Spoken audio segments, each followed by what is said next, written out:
ಪ್ರಿಯ ವೀಕ್ಷಕರೇ ನಮಸ್ಕಾರ. ನಮ್ಮ ಹಳ್ಳಿ ಸುದ್ದಿ ಯೂಟ್ಯೂಬ್ ಚಾನಲ್ಗೆ ಸ್ವಾಗತ.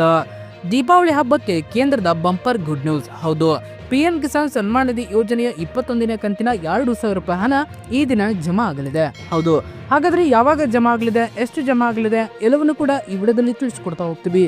ದಯವಿಟ್ಟು ಸ್ಕಿಪ್ ಮಾಡದೆ ಸಂಪೂರ್ಣವಾಗಿ ನಮ್ಮ ವಿಡಿಯೋನ ನೋಡಿ. ಹಾಗೆ ನಿಮ್ಮ ಖಾತೆಗೆ ಎಷ್ಟು ಬೆಳೆ ಹಾನಿ ಪರಿಹಾರ ಜಮಾ ಆಗಿದೆ ಹಾಗೂ ಪಿಎಂ ಕಿಸಾನ್ ಹಣ ಎಷ್ಟು ಜಮಾ ಆಗಿದೆ ಎಂಬುದನ್ನು ಕಾಮೆಂಟ್ ಬಾಕ್ಸ್ ಅಲ್ಲಿ ತಿಳಿಸಿ. ದೇಶದ ಕೋಟ್ಯಾಂತರ ರೈತರು ಪ್ರಧಾನಮಂತ್ರಿ ಕಿಸಾನ್ ಸನ್ಮಾನ್ ನಿಧಿ ಯೋಜನೆಯಡಿ ದೊರೆಯುವ 2,000 ರೂಪಾಯಿಗಳ 21ನೇ ಕಂತಿಗಾಗಿ ತೀವ್ರವಾಗಿ ಕಾಯುತ್ತಿದ್ದಾರೆ.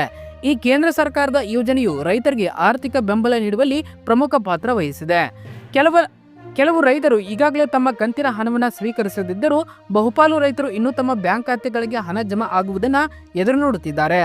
ಮುಂಬರುವ ದೀಪಾವಳಿ ಹಬ್ಬದ ಹಿನ್ನೆಲೆಯಲ್ಲಿ ಈ ಕಂತಿನ ಹಣ ಶೀಘ್ರದಲ್ಲೇ ಬಿಡುಗಡೆ ಆಗುವ ಸಾಧ್ಯತೆ ಇದ್ದು, ಇದು ರೈತರ ಸಮುದಾಯಕ್ಕೆ ಒಂದು ದೊಡ್ಡ ಸುದ್ದಿಯಾಗಿದೆ. ಇದೇ ರೀತಿ ಎಲ್ಲ ಮಾಹಿತಿಗಾಗಿ ನಮ್ಮ ಚಾನಲ್ ಅನ್ನು ಸಬ್ಸ್ಕ್ರೈಬ್ ಆಗಿ. ಸರ್ಕಾರವು 21ನೇ ಕಂತು ಬಿಡುಗಡೆ ಬಗ್ಗೆ ಇನ್ನೂ ಅಧಿಕೃತ ದಿನಾಂಕವನ್ನು ಪ್ರಕಟಿಸಿಲ್ಲ. ಆದಾಗ್ಯೂ ಹಣಕಾಸು ವಿಶ್ಲೇಷಣೆ ಮತ್ತು ಸಚಿವಾಲಯ ಮೂಲಗಳ ಪ್ರಕಾರ ಪಾವತಿಗಳು ಅಕ್ಟೋಬರ್ 2025ರ ಕೊನೆಯ ವಾರದಲ್ಲಿ ಪ್ರಾರಂಭವಾಗುವ ಸಾಧ್ಯತೆ ಇದೆ. ಎಲ್ಲವೂ ನಿರೀಕ್ಷೆಯಂತೆ ನಡೆದರೆ ಹಣವು ದೀಪಾವಳಿ ಹಬ್ಬದ ಮುನ್ನವೇ ರೈತರ ಖಾತೆಗೆ ಜಮಾ ಆಗಲಿದೆ.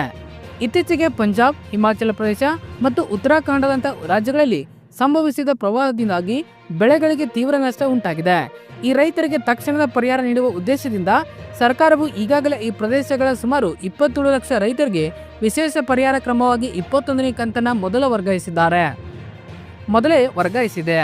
ಇದು ಸಂಕಷ್ಟದಲ್ಲಿರುವ ರೈತರಿಗೆ ಸರ್ಕಾರವು ನೀಡಿದ ತಕ್ಷಣದ ಬೆಂಬಲವಾಗಿದೆ. 2,000 ರೂಪಾಯಿ ಕಂತನ್ನು ಯಾರು ಕಳೆದುಕೊಳ್ಳಬಹುದು? ತಾಂತ್ರಿಕ ತಪ್ಪುಗಳು ಪ್ರಮುಖ ಕಾರಣಗಳೇ. ಹೌದು, ಅರ್ಹರಾಗಿದ್ದರೂ ಕೆಲವು ರೈತರಿಗೆ ಈ ಕಂತಿನ ಹಣ ಪಡೆಯುವಲ್ಲಿ ವಿಫಲರಾಗಬಹುದು. ಇದಕ್ಕೆ ಪ್ರಮುಖ ಕಾರಣಗಳು ಈ ಕೆಳಗಿನಂತಿವೆ. ಇಕೆವೈಸಿ ಪೂರ್ಣಗೊಳಿಸದೇ ಇರುವುದು. ಹೌದು, ಇಕೆವೈಸಿ ಪ್ರಕ್ರಿಯೆ ಕಡ್ಡಾಯವಾಗಿದ್ದು ಇದನ್ನು ಪೂರ್ಣಗೊಳಿಸದಿದ್ದರೆ ಹಣ ಜಮಾ ಆಗುವುದಿಲ್ಲ. ಇನ್ನು ಎರಡನೇದಾಗಿ ಆಧಾರ್ ಲಿಂಕ್ ಸಮಸ್ಯೆ. ಹೌದು, ಬ್ಯಾಂಕ್ ಖಾತೆಗೆ ಆಧಾರ್ ಲಿಂಕ್ ಮಾಡದಿರುವುದು ಪಾವತಿ ವಿಳಂಬಕ್ಕೆ ಅಥವಾ ತಿರಸ್ಕೃತಗೊಳ್ಳಲು ಮುಖ್ಯ ಕಾರಣವಾಗುತ್ತದೆ. ತಪ್ಪಾದ ಬ್ಯಾಂಕಿಂಗ್ ವಿವರಗಳು. ಹೌದು, ನೋಂದಣಿ ವೇಳೆ ತಪ್ಪಾದ IFSC ಕೋಡ್ಗಳು, ಮುಚ್ಚಿದ ಬ್ಯಾಂಕ್ ಖಾತೆಗಳು ಮತ್ತು ವೈಯಕ್ತಿಕ ವಿವರಗಳಿನ ತಪ್ಪುಗಳು. ಹೌದು, ಈ ಎಲ್ಲಾ ದಾಖಲಾತಿಗಳನ್ನ ಸರಿಯಾಗಿ ಪೂರ್ಣಗೊಳಿಸಿದರೆ ರೈತರು ಮಾತ್ರ ಯಾವುದೇ ವಿಳಂಬವಿಲ್ಲದೆ ಶೀಘ್ರದಲ್ಲೇ ಪಾವತಿಯನ್ನು ಪಡೆಯಲು ಸಾಧ್ಯವಾಗುತ್ತದೆ. ಆದ್ದರಿಂದ ಅರ್ಹ ರೈತರು ತಮ್ಮ ವಿವರಗಳನ್ನ ತಕ್ಷಣವೇ ಪರಿಶೀಲಿಸುವುದು ಅನಿವಾರ್ಯವಾಗಿದೆ. ಕಡ್ಡಾಯವಾಗಿ ಮಾಡಲೇಬೇಕು. ಈ KYCಯನ್ನು ಪೂರ್ಣಗೊಳಿಸಲು ಮತ್ತು ನಿಮ್ಮ ಪಾವತಿ ಸ್ಥಿತಿಯನ್ನು ಪರಿಶೀಲಿಸಲು ಈ ಹಂತಗಳನ್ನು ಅನುಸರಿಸಬೇಕು. ಆನ್ಲೈನ್ನಲ್ಲಿ ಈ KYC ಮಾಡುವುದು ಹೇಗೆ? ಹೌದು, ರೈತರು ಪಿಎಂ ಕಿಸಾನ್ ಅಧಿಕೃತ ವೆಬ್ಸೈಟ್ಗೆ ಭೇಟಿ ನೀಡಬೇಕು. ತಮ್ಮ ಆಧಾರ್ ಸಂಖ್ಯೆ ಮತ್ತು ಅದಕ್ಕೆ ಲಿಂಕ್ ಆದ ಮೊಬೈಲ್ಗೆ ಬರುವ OTP ಅನ್ನು ಬಳಸಿ ಆನ್ಲೈನ್ನಲ್ಲಿ ಈ KYCಯನ್ನು ಸುಲಭವಾಗಿ ಪೂರ್ಣಗೊಳಿಸಬಹುದು.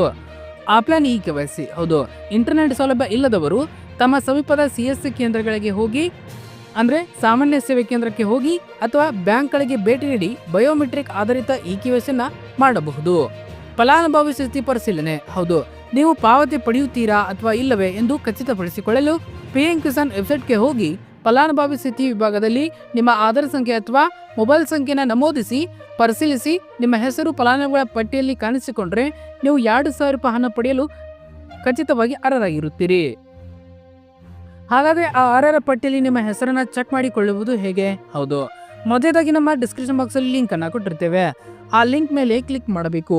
ಆಗ ಈ ರೀತಿ ಪೇಜ್ ಓಪನ್ ಆಗುತ್ತದೆ. ಅಲ್ಲಿ ನಿಮ್ಮ ಜಿಲ್ಲೆ, ತಾಲೂಕು, ಹೋಬಳಿ, ಗ್ರಾಮ, ಬ್ಲಾಕ್ ಹಾಗೂ ಅಲ್ಲಿ ಕೇಳಲಾದ ಎಲ್ಲ ಮಾಹಿತಿಯನ್ನು ಭರ್ತಿ ಮಾಡಿ ಗೆಟ್ ಡಾಟಾ ಮೇಲೆ ಕ್ಲಿಕ್ ಮಾಡಬೇಕು. ಆಗ ಅಲ್ಲಿ ಹೊಸ ಪಟ್ಟಿ ತೆರೆದುಕೊಳ್ಳುತ್ತದೆ. ಆ ಪಟ್ಟಿಯಲ್ಲಿ ನಿಮ್ಮ ಹೆಸರು ಇದೆಯಾ ಇಲ್ವಾ ಒಂದ್ಸಾರಿ ಚೆಕ್ ಮಾಡಿಕೊಳ್ಳಿ. ಆ ಪಟ್ಟಿಯಲ್ಲಿ ನಿಮ್ಮ ಹೆಸರು ಇದ್ರೆ ಮಾತ್ರ ನಿಮಗೆ 21ನೇ ಕಂತಿನ ಹಣ ಜಮಾ ಆಗುತ್ತದೆ. ಇಲ್ಲವಾದರೆ ನಿಮ್ಮ ಖಾತೆಗೆ ಹಣ ಜಮಾ ಆಗುವುದಿಲ್ಲ. ಯಾವುದೇ ರೀತಿಯ ಹಣಕಾಸಿನ ತೊಂದರೆಗಳನ್ನು ತಪ್ಪಿಸಲು ರೈತರು ಕಂತು ಬಿಡುಗಡೆ ಮುನ್ನವೇ ಈ ಎಲ್ಲಾ ಪ್ರಮುಖ ಕಾರ್ಯವಿಧಾನಗಳನ್ನು ಪೂರ್ಣಗೊಳಿಸಿಕೊಳ್ಳಲು ಅಗತ್ಯವಾಗಿದೆ. ಹೌದು, ಧನ್ಯವಾದಗಳು. ಇದೇ ರೀತಿ ಹೆಚ್ಚಿನ ಮಾಹಿತಿಗಾಗಿ ನಮ್ಮ ಹಳ್ಳಿ ಸುದ್ದಿ ಯೂಟ್ಯೂಬ್ ಚಾನೆಲ್ ಅನ್ನು ಸಬ್ಸ್ಕ್ರೈಬ್ ಆಗಿ. ಧನ್ಯವಾದಗಳು.